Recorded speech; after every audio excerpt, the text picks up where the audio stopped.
Hello and greetings from Chiang Mai. I've left Bangkok, took a night train last night, 13 hours 10 minutes, and now I'm in Chiang Mai. I have been here before, but it is a really cool place. I really enjoyed it last time, so I've come back to do a little bit of vlogging, a bit of exploring and a bit of chilling out. It's a different vibe in Chiang Mai to Bangkok. It's a lot more relaxed. I've just checked into my hostel, which turned out to be in a completely different location than Google Maps says it is. Apparently they moved some time ago and Google Maps has not been updated, so that wasn't the best start.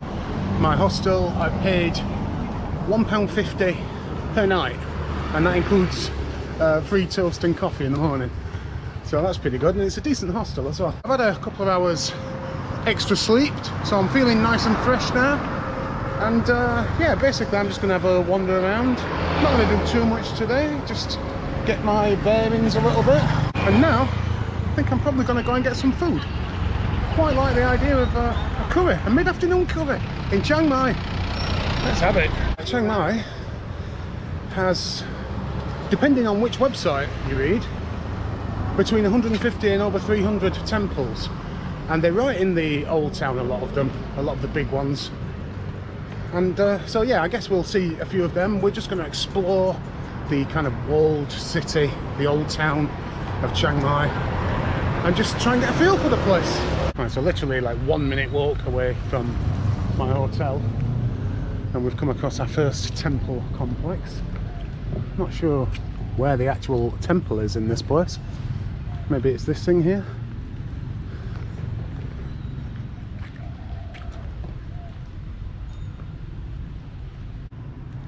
It is quite early,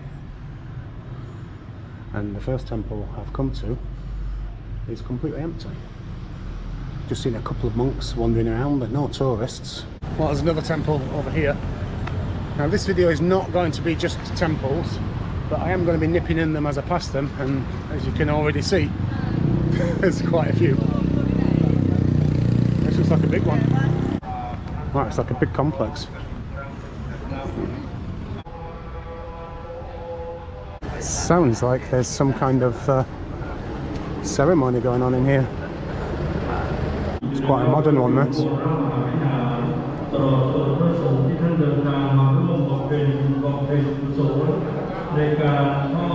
Huge Buddha.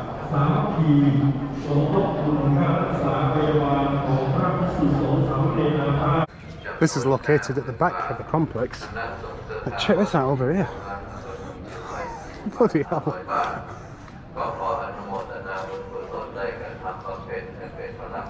This always freaks me out. Look at these guys.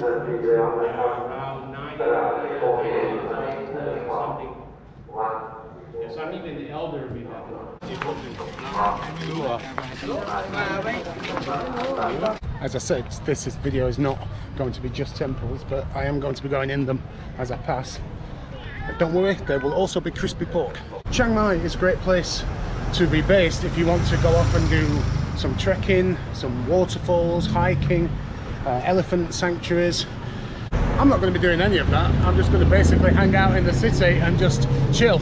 It's also a very popular place for backpackers and hippie types. It is a very relaxed city. There is a nightlife here, but it's nothing like the nightlife in Bangkok.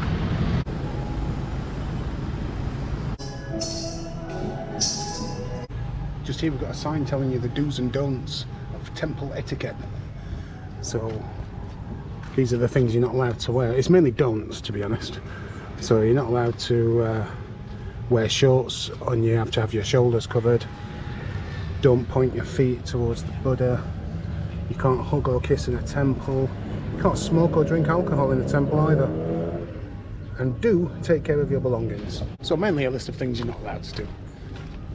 From the obvious, like not smoking or drinking, to the less obvious, like pointing your feet at the Buddha, which is why when you see people praying to the Buddha, they're on their knees and their feet are pointed behind them. This old town that I'm exploring now, with all the temples, is surrounded by an old wall and a moat, and that's pretty much where all the tourists kind of head towards. We We are going outside that today for some crispy pork. Not that there's a shortage of crispy pork in the centre, but there's a place in particular that I want to go and check out, and you'll see why when I get there. Well, as far as entrances to a temple goes, that's a pretty grand one. Right, you have to pay to get in here. That's why there's a tourist entrance.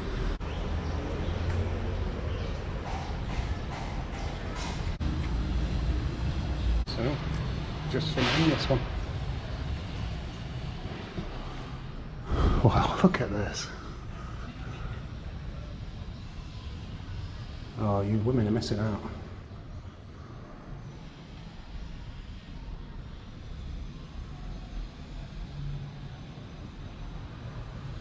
We charge 50 baht to get in, and the main temple's not even open. But every Sunday, see, if I'd have known this, I'd have come on Sunday. It's free entry, and it's lighting show. I don't remember this from last time. This is obviously one of the really old temples. It's crazy that you have something like this bang in the centre of the city. Let's look at it. That's amazing. There's a huge Buddha up there as well. Over on this side, you've got the elephants. As well as the main temple in the centre, and then this huge old temple here. We've also got these smaller ones around the edges. We have another reclining Buddha here. Not quite the size as the one in Bangkok.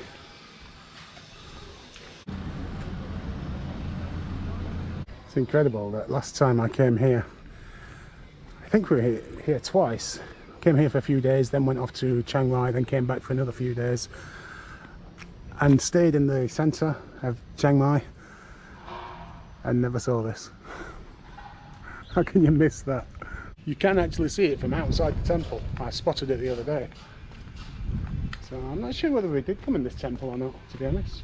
We definitely never paid to come into a temple, so maybe we just didn't come in because we didn't want to pay a pound to get in. A pound buys a lot of moo ping. Well, this is really sad. This used to be a place called Miranda's Cafe, and we came here last time we were here, and it was a really beautiful cafe, and the woman who owned it had decorated it inside with all things that her mum had actually brought back with her from her travels all over the world. So there was some really interesting stuff to look at, and it's gone, it's closed during COVID, which is a real shame because that was a really nice place. That's the thing, it's a small temple. You just walk past it, you wasn't expecting anything from it, and then you come inside and that's one of the best Buddhas that we've seen. Right in the heart of Chiang Mai Old Town is this monument to the three kings. We have Kings Mengrai, Ram Kanhang and Nagam Muang, the founding fathers of Chiang Mai. Just a couple of minutes away from the Three Kings Monument is the abandoned women's prison. Now last time I came here I did actually manage to get in and see parts of it. There's a lot of street art around, some of it was inaccessible. I've read that now it's all completely locked off and you can't get in. But I'm going to take a look anyway and see if we can find a way. The prison is behind all this fencing. I can see it, but I can't find any gaps in the fence. This is part of the prison, as is this building here. Well, this is the entrance. As you can see, it's all locked up. There's a sign on there saying no entry, and also no photograph, authorised personnel only, beware danger, falling objects. They're making it pretty obvious that they don't want people going in. The old watchtower here. Let's take a look around the other side, see if we can find a gap in the fence. It's not looking good, to be honest. It's completely fenced off all the way around. My GoPro will be able to have a look.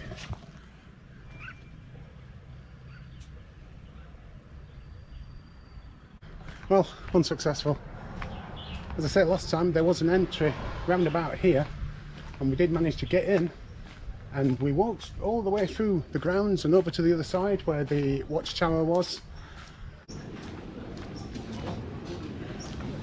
The prison has been closed for many years, and around here somewhere, and I've seen another one elsewhere in the city, there are ex-women offenders massage parlours.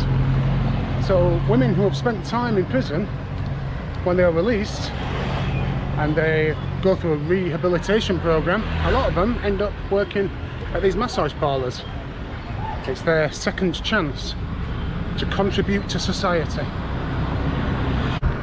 And this is one of them, Women's Massage Centre for Ex-Prisoners. That's for another time. Right now, I'm heading out of the old town for some crispy pork. Now, I can get crispy pork at any one of a number of restaurants and street food places in the old town, but this one looks pretty special. It's a 20-minute walk, so that should get my appetite up. So let's go and eat some crispy pork.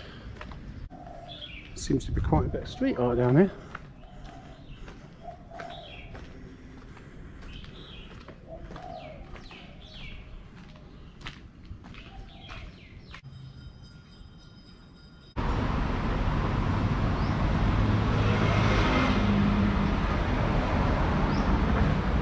We're on the north side of the old town now, and we can see part of the old city walls over there, part of the fortification of the city, and the moat that surrounds the whole of the old town.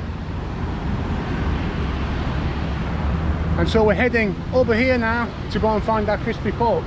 I'm heading down the north side now of the main square, the old town, and I'm taking the next left, and I just looked up here and look at this. Just wherever you go in Chiang Mai, there's just something like a huge temple or a huge Buddha that you weren't expecting to come across. You can actually climb right up to the Buddha, but it's time for me to get out of here because it's just started absolutely chucking it down.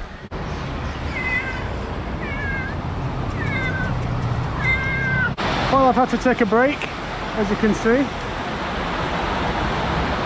Typical Thai weather in September. Hopefully it won't last too long.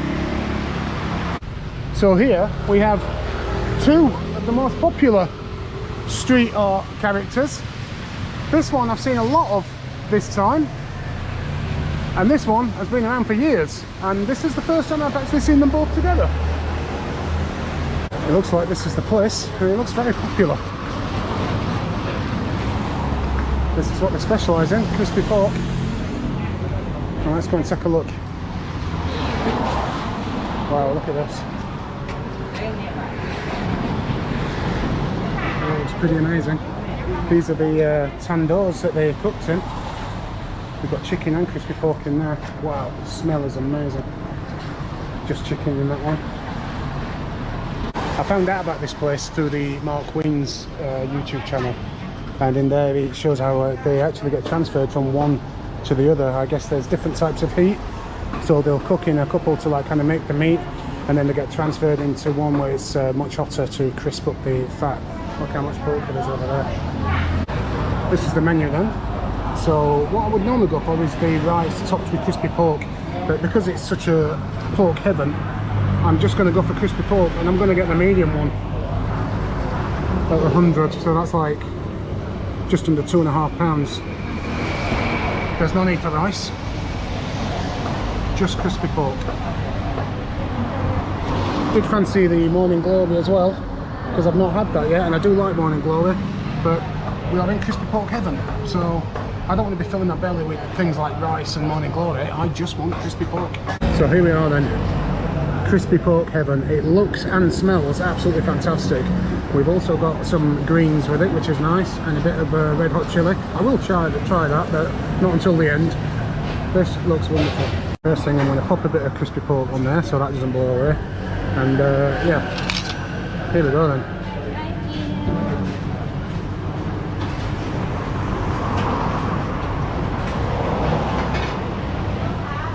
I nearly pulled a Mark Weins first time.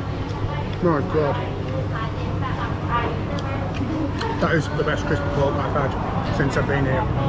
It's so soft, the meat, and then you get that crunchiness on top. It's so good.